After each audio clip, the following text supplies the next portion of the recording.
저는 참 좋습니다. 마지막 시간이. 왜냐하면 하나님께서 가장 큰 은혜를 주시는 날이기 때문입니다. 아멘.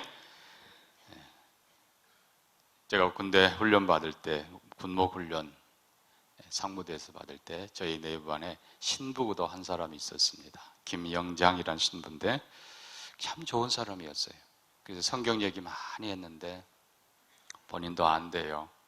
틀린 거 안 돼요. 그렇지만 그 안에서라도 어떻게 해보겠다고 참 좋은 친구였는데 자기 새끼손가락을 스토리를 얘기해 주는 거예요. 만져보래요. 만져보면 뭐 나는 잘 모르겠던데 아마 등산 가서 바위에 이게 깔렸는지 자를 뻔했답니다. 근데 그게 뭔가 하면 이게 손가락이 없으면 신부가 못 된대요. 그래서 하나님 은혜로 이게 다 보존이 돼가지고 자기가 이제 신부 서품 받고 이제 훈련 받고 군목 이제 군에 신부로 간다고 그 얘기를 하는 거예요. 그게 뭐 그렇게 대단한가? 좀 또 저 훈련 받을 때 아주 재미있는 법사 군승이 하나 또 있었습니다. 이 친구는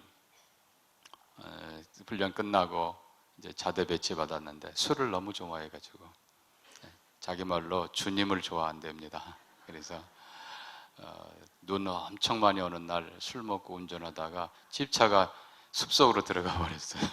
그래서 하루 동안 못 찾았습니다.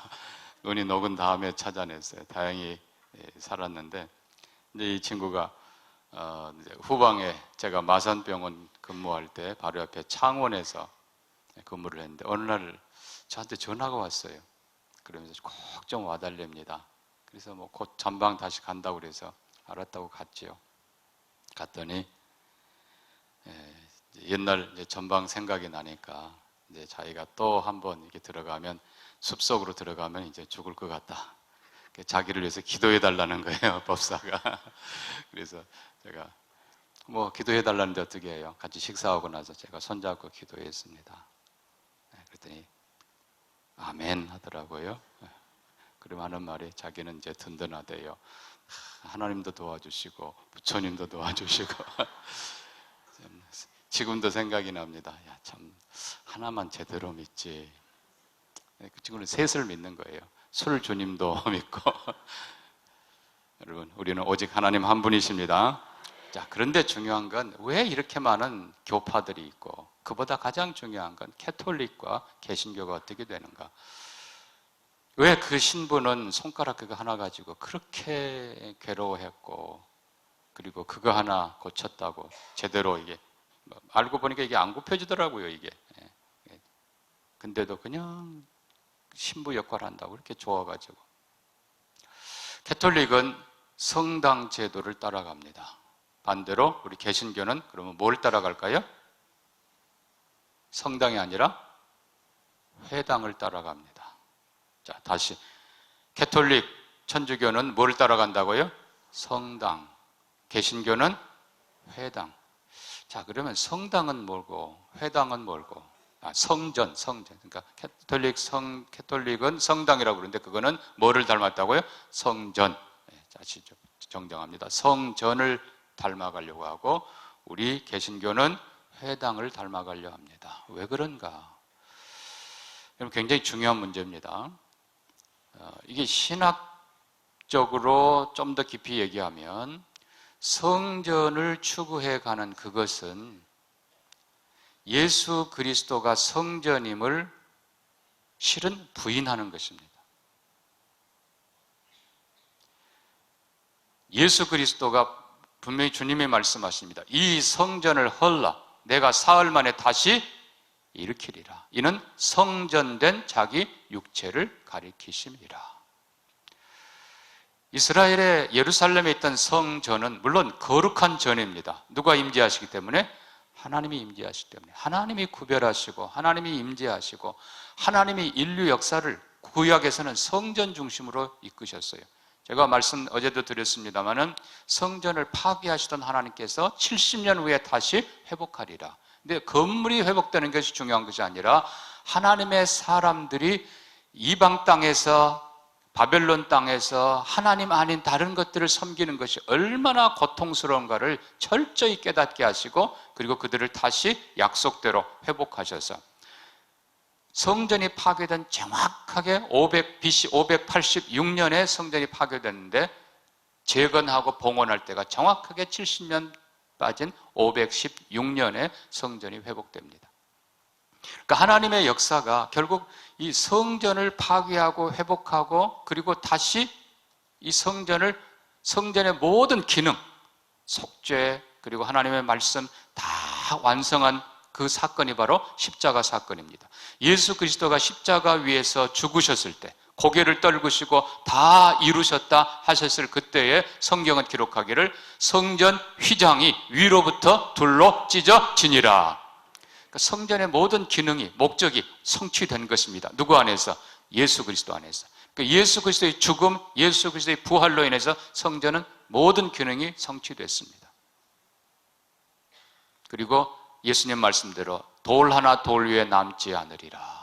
AD 70년 로마의 디도 장군에 의해서 성전이 완전히 파괴되고, 그 이후로 성전 재건되지 않습니다. 2000년 넘도록. 근데 이제 유대인들은 아직도 제3의 성전을 지으리라 하는데, 또 그걸 막기 위해서 또 무슬림들이, 이슬람 국가들이 그냥 합력해서 거기다 모스크를 세워놓고 그냥 전쟁하고 좀 난리예요. 여러분, 성전이 뭔가?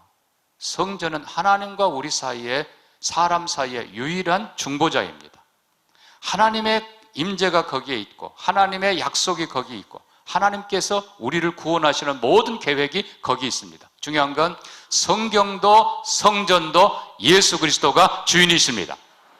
예수 그리스도 안에서 성취되었습니다. 더 이상 성전이 필요가 없는 거예요.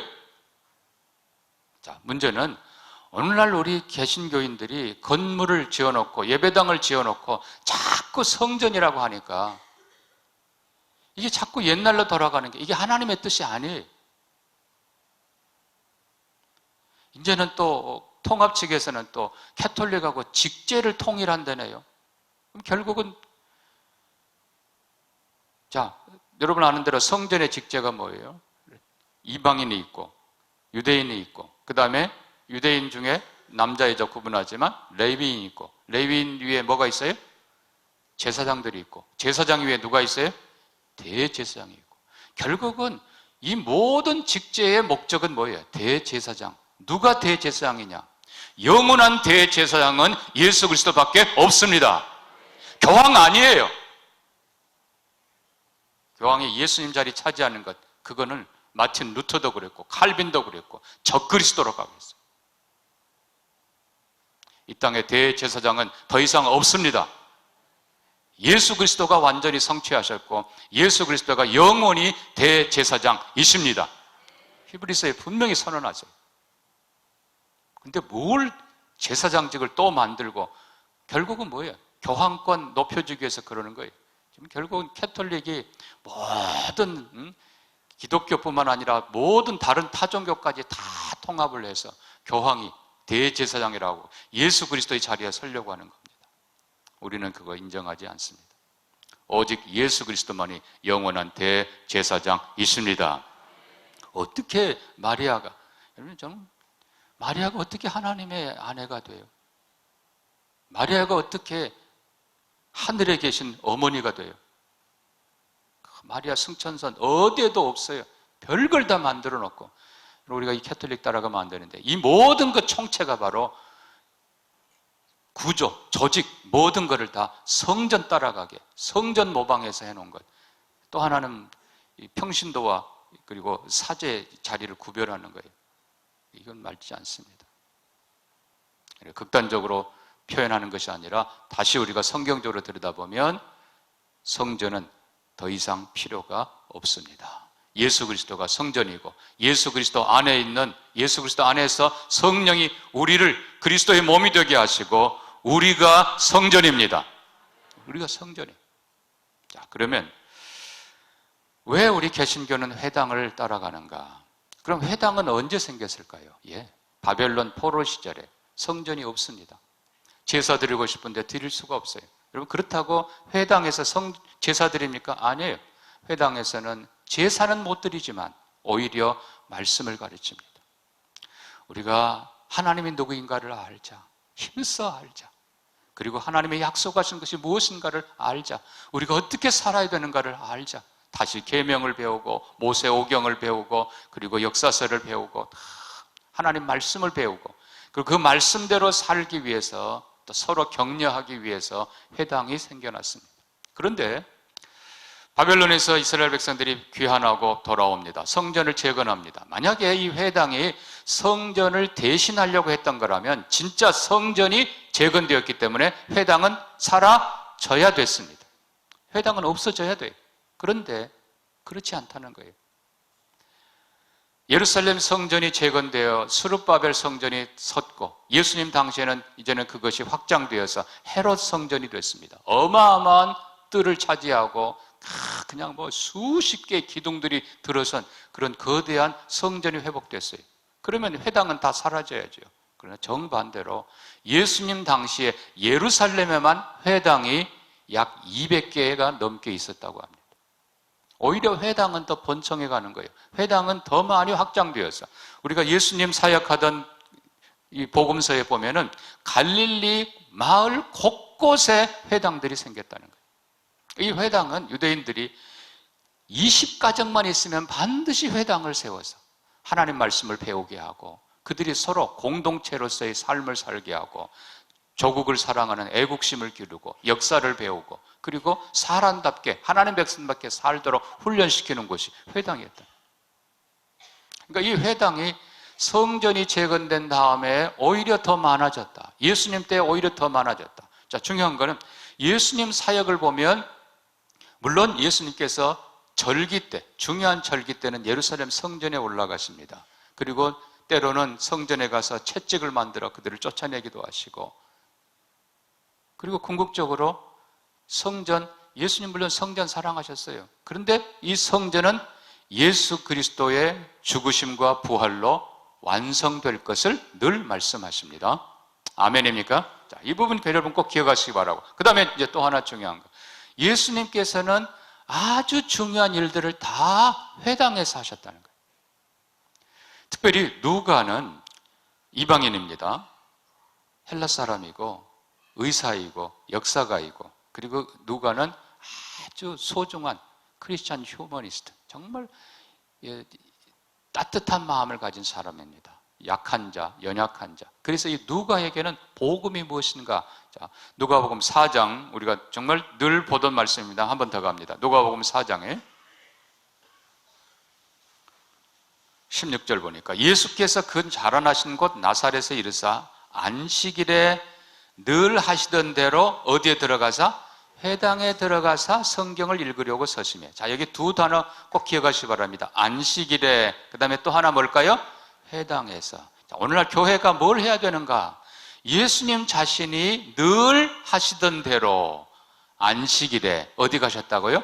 회당에 가셨습니다. 그리고는 성경을 읽으십니다. 이사야 기를 드리니까 자, 책을 펴십니다. 이사야 61장을 쫙 펴서 18절부터 보니까 주의 성령이 내게 임하셨으니 이는 가난한 자에게 복음을 전하게 하시려고 내게 기름 부으시고 나를 보내사 포로된 자에게 자유를 눈먼 자에게 다시 보게 함을 전파하며 눌린 자를 자유롭게 하고 주의 뭐를요?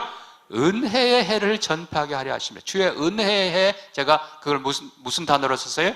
희년, 자유케 하는, 기업이 회복되고 신분이 회복되고 하나님의 용서와 은혜와 영원한 자유가 선포되는 희년을 선포하기 위해서 오셨다라고 했습니다. 자, 이 귀중한 선언을 성전에서 한 것이 아니라 어디에서 하셨어요? 안식일에 어디에서? 회당에서. 그것도 정확하게 말하면 어디 회당? 나사렛. 자신이 자라나셨던 어린 시절 보냈던 그 회당에서 이 선포를 하시고 그 다음부터 계속 보면 안식일의 회당에서 안식일의 회당에서 계속 펼쳐지는 걸 봅니다. 자, 6장을 가봅니다. 6장 6절 보니까 또 다른 안식일에 예수께서 어디에 들어가서? 회당에 들어가서 거기서 어떤 사람이 있는지라? 오른손 마른 사람이 있는지라. 자, 여기 이제 서기관과 바리새인들이 등장합니다. 그러면 이제 우리가 구약 예수님 당시에 성전과 회당이 어떻게 된 건가? 이 성전에는 당연히 제사장 그룹들이 있습니다. 이 제사장 그룹들이 자칭 사두개인들이라 부릅니다. 그래서 사독의 후손들이라. 하나님이 다윗에게 영원히 제사장이라 축복한 사독의 후손들이라 자칭 그렇게 말하면서 성전을 거점으로 해서 모든 권력, 모든 부, 귀, 영화를 누리던 사람들이 사두개인들입니다. 이 사람들의 본거지가 바로 성전이에요. 그러니까 이 사람들은 거룩하다라는 명목으로, 성전은 거룩한 집이라는 명목으로 장애인 못 들어오게 하고 병자 못 들어오게 하고 이방인 못 들어오게 하고 다 쫓아냅니다. 거룩함을 유지하기 위해서. 그리고 마찬가지로 재물도 아무거나 못 들어온다. 그래서 자기들에게 허락받은 인정된 것만 도장을 딱 찍어주고 그 재물만 성전뜰에서 팝니다. 그러면 그냥 제값에 팔겠어요? 아니에요. 어마어마한 어떤 기록에 오면 6배의 폭리를 취했다고 그럽니다. 또 성전 돈을 바꿔줍니다. 거룩한 돈만 성전 안에는 통용된다. 세상에 그 돈은, 더러운 돈은 들어올 수 없다. 환전할 때 여러분 그렇잖아요. 여러분 달러 바꾸고 할 때는 살 때도 돈 더 주고 팔 때도 돈 더 많이 주고, 이게 결국은 환전 비용이 어마어마한 거예요. 이 모든 부귀 영화, 거기다가 로마에 아첨해가지고 이 제사장, 대제사장 권한을 삽니다. 수만 불을 두고 돈을 사는 거예요. 하여튼 뭐 달란트로 치면 뭐 200만 달란트 그런 소리까지 나와요. 어마어마한 돈을 주고 그 대제사장 자격을 사는 거예요. 그러니까 성직 매매지요. 그러면 그 돈을 어떻게 하겠어요? 다 빼내야지요. 그러니까 그 돈 때문에 형을 죽이기도 하고, 예수님 때 보면 제사장이 원래는 한 명만 있어야 돼요. 대제사장이. 근데 대제사장이 둘, 셋, 아예 대제사장 들이라고까지 표현합니다. 다 돈 주고 사다 빼먹으면 또 다음 사람이 또 해서, 이게 성전이었다고. 이게. 자, 중요한 거는 이 성전에서의 모든, 그러니까 많은 사역들이 있을 것 같은데 이 사두개인들이 성전을 장악하고 거룩한 전이라는 명목으로 다 사람들은 그렇게 쫓아내고 성전 재물, 돈 가지고 장난치고 결국은 목적은 강도의 소굴로 만들어버리는 것입니다. 주님이 그거를 엄하게 책망하십니다. 반대로 이제 그럼 회당은 뭔가? 회당은 원래는 그렇지 않았습니다만 하나님 말씀을 가르친다는 명목으로 바리새인들이 장악합니다. 혹은 서기관들, 혹은 율법 교사들, 이런 사람들이 원래는 좋은 뜻이었죠. 각 회당에 파송되어서 하나님 말씀 잘 가르치니까 얼마나 좋습니까? 근데 문제는 하나님 말씀을 그대로 가르치는 것이 아니라 모세의 율법, 이 율법들을 규정화해서 가르친 겁니다. 백성들이 잘 모르잖아요. 그러니까 안식일 규정해가지고 하면 되는 것, 안 되는 것 다 규정해서 가르치고, 또 정결의 규정 또 가르치고, 세상에 회당들도 보면 이제 정결하게 하는 조그만 뭐 우물터 같은 걸 둡니다. 들어오면서 나가면서 정결하게 되는데 이 길로만 들어가야 되고, 지나가는 사람하고 손이 닿으면 부정하니까 다시 들어갔다 와야 되고, 하여튼 이런 규정들을 수없이 만들어서 회당도 좀 변질되어 가기 시작했어요. 자, 그러면서 이 회당은 바리새인들의 거점이었습니다. 그러니까 바리새인들은 부귀영화는 없지만은 명예는 있는 거예요. 명예는. 그러니까 바리새인들이 스승이라고 존경받기를 원하고, 할 수 있으면 이제 돈 나올 게 없으니까 성경이 그러잖아요. 과부의 신발을 탐내고, 뭐 하여튼 어떻게 해서든지 더 뭔가 가지려고 하는, 회당도 안타깝게 변질되기 시작하는 것입니다. 그럼에도 불구하고 예수님은 특별히 갈릴리에서 사역할 때는 거의, 말씀에 계속 나옵니다만, 모든 동네에 회당에 가셔서 가르치셨다. 그래서 마태복음 4장에 그리고 마태복음 9장에 보면 두 번이나 똑같은 말씀이 반복됩니다. 예수께서 모든 촌과 성에 두루 다니사 저희 회당에서 가르치시고 천국 복음을 전파하시고 모든 병과 약한 것을 고치시니라. 아멘. 자, 회당에서 뭐 하셨다고요? 가르치시고. 천국 복음을 전파하시고 모든 병과 약한 것을 고치시니라. 그러니까 원래는 회당에서가 이게 셋 다예요. 회당에서 가르치시고, 회당에서 복음을 선포하시고, 회당에서 치유하시니라.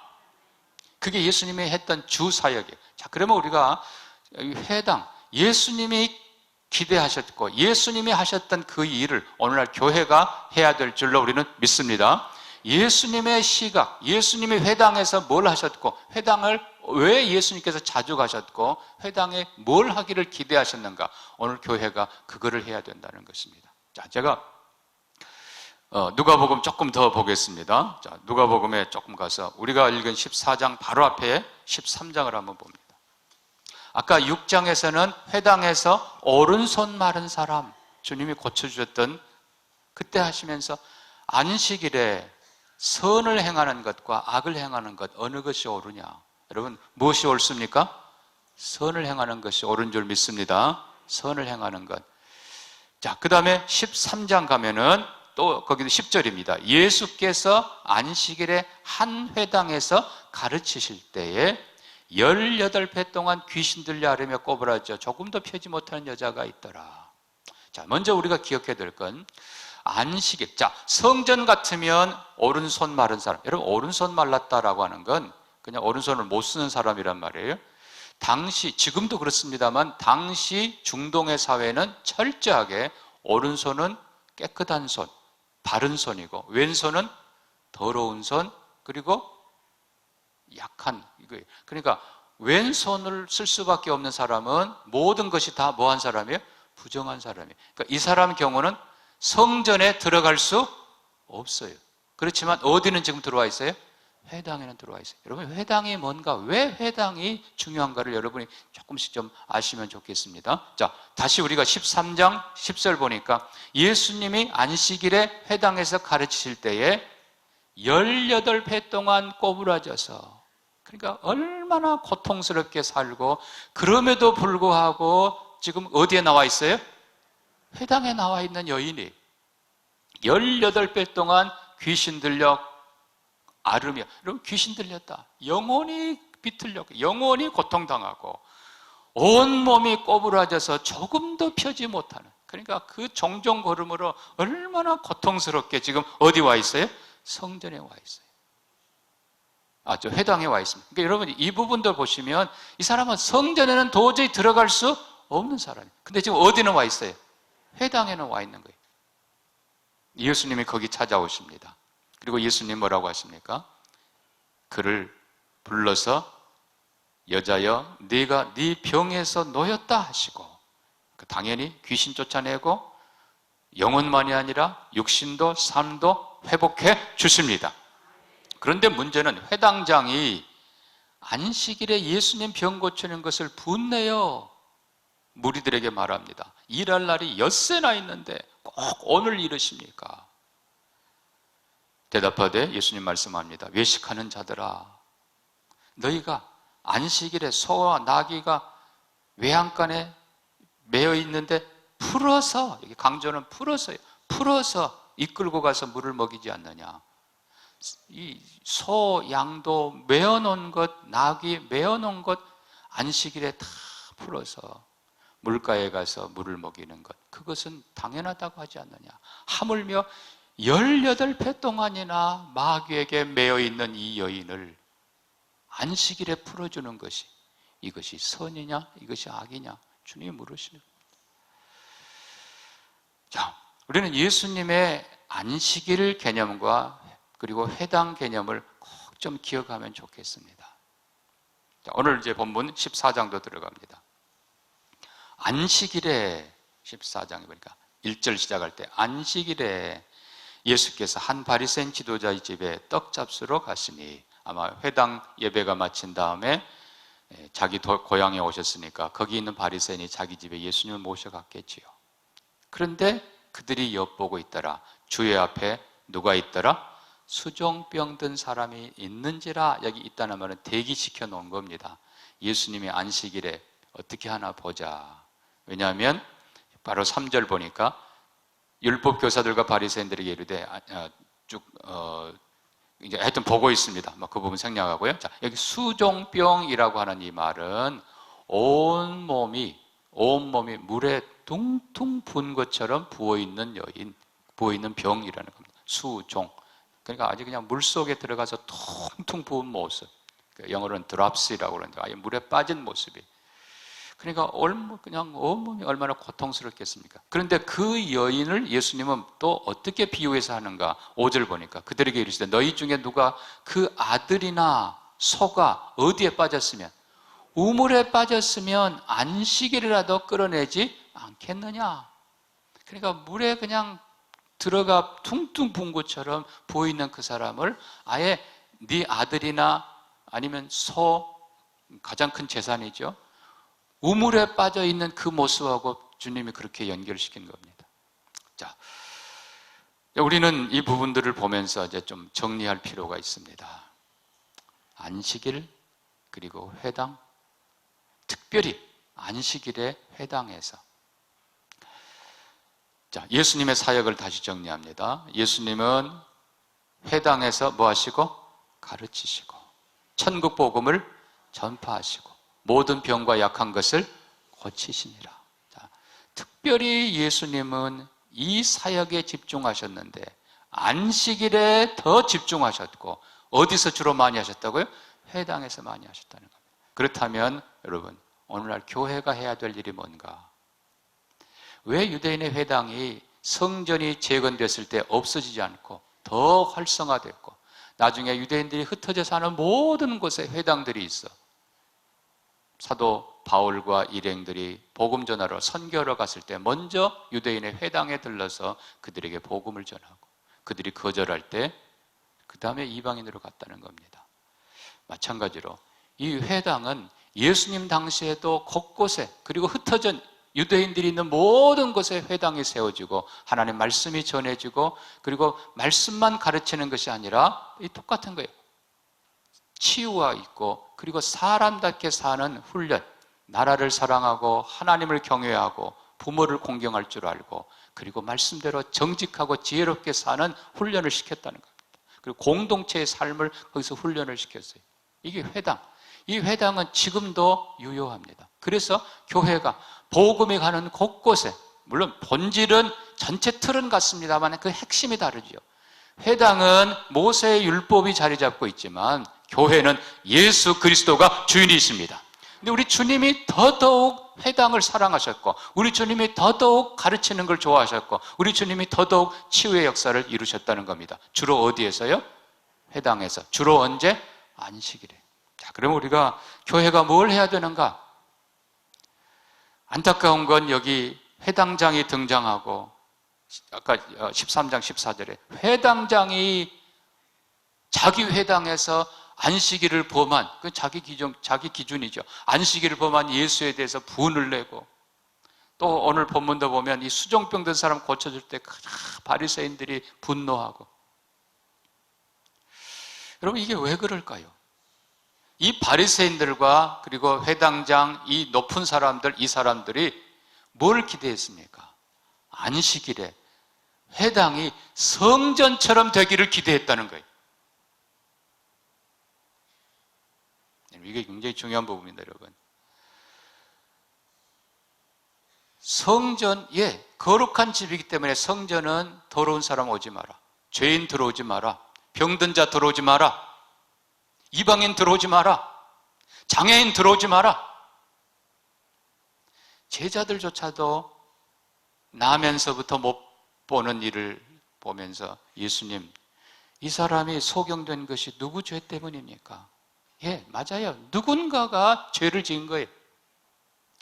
본인입니까? 부모입니까? 하나님께서 우리를 지으실 때는 온전하게 지으신 줄 믿습니다. 그러나 분명히 뭔가 장애가 있고 고통스러운 건 누군가가 잘못한 거예요. 뭔가가 잘못했던 건 사실이에요. 그러나 주님은 말씀합니다. 그러나 그 부모가 잘못한 것이 아니라 그를 통해 하나님께서 영광을 나타내려 하심이라. 여러분, 성전은 미명, 성전 거룩한 집이라는 미명으로 장애인 못 들어와, 죄인 못 들어와, 이방인 못 들어와, 죄송하지만 여자 못 들어와, 다 쫓아내고, 그러면서도 돈만 들어와. 돈. 왜 그런 성전을 우리가 추구하느냐고요. 바리새인들이, 저 사두개인들이 진치고 있는 성전, 그 거룩한 제사장 옷을 입고 버티고 있는 그 모습이 한편으로는 꼴보기 싫으면서도 또 한편으로는 얼마나 그렇게 하고 싶었는지, 바리새인들이 회당에서 긴 옷을 입고 발에 끌리는 긴 옷을 입고 그냥 여기에 술을 수없이 달아가지고 그냥 거들먹거리고, 예수님께서 말씀합니다. 너희가 높아지기를 원하느냐? 낮아져라. 여러분, 회당은 낮아지는 곳이에요. 회당이 왜 필요합니까? 누구나 오라. 병든 자도 오라. 죄인도 오라. 이방인도 오라. 여인도 오라. 아이들도 오라. 누구나 다 올 수 있다. 물론 회당에 남자의 자리가 있어요. 그러나 또 저쪽에 여자의 자리가 있고, 위층에, 죄송합니다만, 이방인의 자리가 있어요. 유대회당이 유대인들이니까. 그럼에도 불구하고 회당은 병들어 꼬부라진 여인도 그 부끄러운 모습으로 성전에는 감히 못 들어가지만 회당에는 가요. 거기서 말씀 배우기 위해서, 거기서 하나님의 은혜를 체험하기 위해서. 여러분, 교회가 이겁니다. 이것이 교회예요. 우리가 낮아지기를 원합니다. 어제도 제가 말씀드렸습니다만, 우리가 왜 우리가 유대인 흉내를 냅니까? 교회가 왜 성전 흉내를 내느냐고요. 주님이 그렇게 좋아하셨던 회당, 거기 가면 연약한 자를 만나고, 거기 가면 병든 자를 만나고, 거기 가면 손 뒤틀린 자, 거기 가면 온몸이 꼬부라진 자, 거기 가면 퉁퉁 불린 자, 거기 가면 귀신 들린 자가 와서 하나님의 은혜를 사모하면서 기도하려는 곳인데, 주님이 거기 찾아오셨는데, 주님이 이미 깨뜨려버린 성전을 왜 그 성전을 성전하면서 거룩하면서, 그게 거룩이 아닌 것을 우리는 믿습니다. 왜냐하면 예수님이 안 계시기 때문에 그렇게 하는 거예요. 예수 그리스도가 계시면 누구나 오라 부르십니다. 아무나 오라 부르십니다. 그래서 제가 예배의 도리를, 주님께서 이 귀한, 하나님은 영이시니 예배하는 자가 영과 진리로 예배할지니라, 이 귀한 진리를 누구에게 말씀하셨다고요? 사마리아 여인에게, 이방인에게, 여자에게, 그것도 죄 많은 사람에게 오라. 성령이 부르신다, 오라. 하나님이 부르신다, 오라. 내가 너를 치유하리니 오라. 여러분, 주님 앞에 나오시기를 바랍니다. 열려있는 교회가 되기를 바랍니다. 이방인을 향해서도 활짝 열어놓은, 정말 여러분, 여기 다민족 사역하는 걸 보고 너무 감사해요. 오늘날 교회들이 그렇게 되기를 바랍니다. 병든 자 오라, 가난한 자 오라. 다 우리 함께, 나도 죄인이었어, 나도 연약한 자였어, 거기에 감격이 있고 거기에 하나님의 치유 역사가 있습니다. 그래서 예수님이 기뻐하시는 회당 되기를 바랍니다. 잔치를 베풀 때 자기들끼리만 먹고 자기들끼리만, 그것이 무슨 선이냐 이겁니다. 회당은 선을 추구하는 것인데, 불행을 하나님의 은혜로 축복으로 바꿔놓는 것이 회당인데, 주님 말씀합니다. 너희들끼리 먹고 마시면 그것이 무슨 선이냐. 차라리 갚을 수 없는 가난한 자들, 불편한 자들, 맹인들을 청하라. 그것이 너희에게 복이 되고 그것이 선이다. 여러분, 정말 회당은, 오늘날 교회는 무엇이 선인가를 늘 생각하시기를 바랍니다. 살리는 것이 선입니다. 하나님께로 부르는 것이 선이에요. 주님이 역사하도록 섬기는 것이 선입니다. 낮아지는 것이 선입니다. 주는 것이 복이에요. 유대인들은 건강이 복이고 물질이 복이고 높은 지위가 복이고, 그게 틀렸다는 거 아니에요. 유대인들이나 우리 한국 사람이나 똑같아요. 그러나 여러분, 목적을 늘 기억하시기 바랍니다. 왜 건강을 주시겠어요? 남을 섬기도록 하기 위한 것입니다. 왜 물질을 주십니까? 선한 일에 쓰게 하기 위함입니다. 왜 하나님께서 높은 지위를 주십니까? 나라를 책임 있게 바로 다스리라고 하는 것입니다. 목적을 분명히 할 때 하나님께서는 더 사랑하시고 더 축복해 주십니다. 말씀을 맺습니다. 하나님께서는 오늘도 약한 자를 들어서 오히려 강한 자를 부끄럽게 하십니다. 오늘도 없는 자를 들어서 있는 자들을 부끄럽게 하십니다. 하나님은 오늘도 비천한 자를 불러서 존귀하게 하시고 하나님의 뜻을 펼쳐 가십니다. 그 자리가 어디라고요? 회당이고 그 자리가 바로 교회입니다. 그 날이 하나님의 은혜가, 하나님의 사랑의 치유가, 말씀 가르쳐주고 천국 복음이 선포되고 치유의 역사가 일어나는 그 날이 바로 안식일이고 그 날이 바로 주일입니다.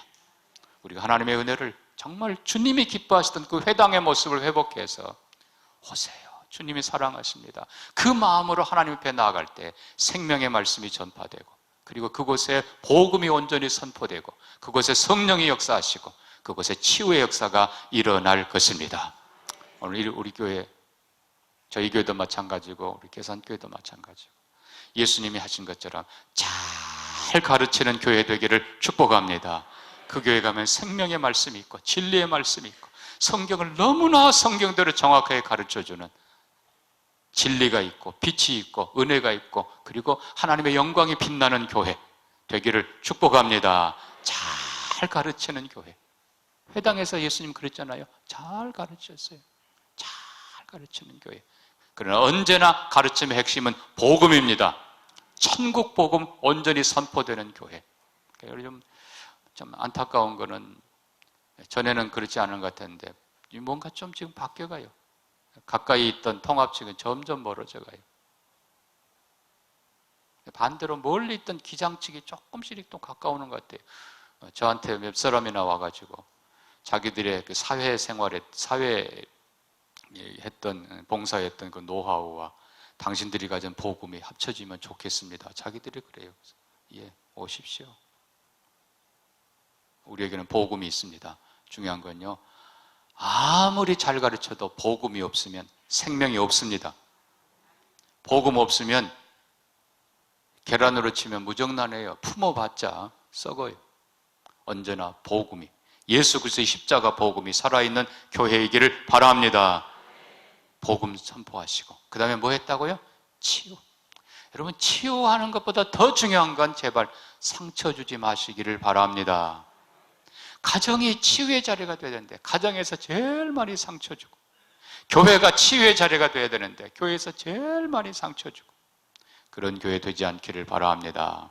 그래서 예수님 하셨던 것처럼 잘 가르치는, 하나님 말씀을 그냥 가르친 정도가 아니라 우리가 어떻게 해야 되는가, 회당에서 했던 것처럼 하나님 경외하는 훈련을 시키고, 말씀, 이게 회당에서는요 아이들이 대부분 모세오경 달달 외우도록 가르쳐요. 우리가 말씀 더 잘 가르쳐야 돼요. 오늘 저녁에 이제 말씀드리겠습니다만, 말씀 안 가르치면 우리 아이들이 그 자리에 다른 것 들어와요. 말씀 철저히 가르쳐야 됩니다. 아멘입니까? 말씀 철저히 배우고 가르치는 교회, 그리고 복음의 생명이 강력하게 역사하는 교회, 그리고 치유, 사랑하고 격려하고 축복해주고, 가난한 자들이 와서 부요해지고, 병든 자가 와서 치유받고, 눈물 흘린 자가 와서 용서받고 하나님께 영광 돌리고 하나님의 은혜가 가득 나타나는 회당 같은 교회 되기를 주의 이름으로 축복합니다. 우리 말씀 기억하면서 같이 한번 기도합니다. 하나님, 우리 교회 이렇게 되게 해주세요. 예수님의 안식일에 회당에서 선한 일 이렇게 많이 하셨는데 그 회당 본받아 우리 교회가 예수님처럼 하나님 말씀 잘 가르치는 교회 되게 하여 주옵소서. 모든 사람들이 복음 위에 굳게 서게 해 주옵소서. 이 강단에서 생명의 복음이 언제나 힘있게 선포되게 하여 주시옵소서. 그리고 모든 성도들이 사랑하며 격려하고 축복해주고 치유해주고 선한 역사가 풍성히 일어나는 교회 되게 해 주옵소서. 우리 같이 한번 기도합니다. 하나님 아버지, 이런 교회 되게 해주시기를 원합니다. 주님이 사랑하시던 아버지여 회당이 되게 하시고, 아버지여 주님이 사랑하시던 책망 했던 성전이 아니라 사랑했던 회당 되게 하시고, 주여 주님이 치유했던 곳이 되게 하시고, 주님이 말씀 선포했던 곳이 되게 하시고, 복음 선포했던 곳이 되게 하시고, 주님이 역사하는 귀한 곳 되게 해주시기를 소망합니다. 주님이 아름다운 교회로 서게 하시고, 아버지 누구나 오게 하시고, 이방인도 오게 하시고, 여인도 오게 하시고, 주님의 병든 자도 오게 하시고, 죄인도 오게 하시고, 다 와서 복음으로 치유받고 새롭게 되고 하나님의 사람들로 서는 자리가 되게 하여 주시옵소서. 축복하여 주시옵소서. 하나님 감사합니다. 개선교회, 영광스러운 교회 되게 하여 주시옵소서. 누구나 오는 곳 되게 해 주옵소서. 병든 자가 와서 치유받게 해 주옵소서. 가난한 자가 와서 부욕해 되게 해 주옵소서. 죄인이 와서 회개하고 하나님 백성 되게 해 주옵소서. 낮은 자가 존귀한 자들 되게 해 주옵소서. 선한 일이 가득한 곳이 되게 해 주시옵소서. 잘 가르치는 교회 되게 하시고, 언제나 복음이, 생명의 복음이 힘있게 선포되는 교회 되게 하여 주시옵소서. 서로 사랑하며 섬기며 하나님 치유의 역사가 풍성히 일어나는 아름다운 교회 되게 해 주시기를 소망합니다. 축복하며 예수님 이름으로 기도합니다. 아멘.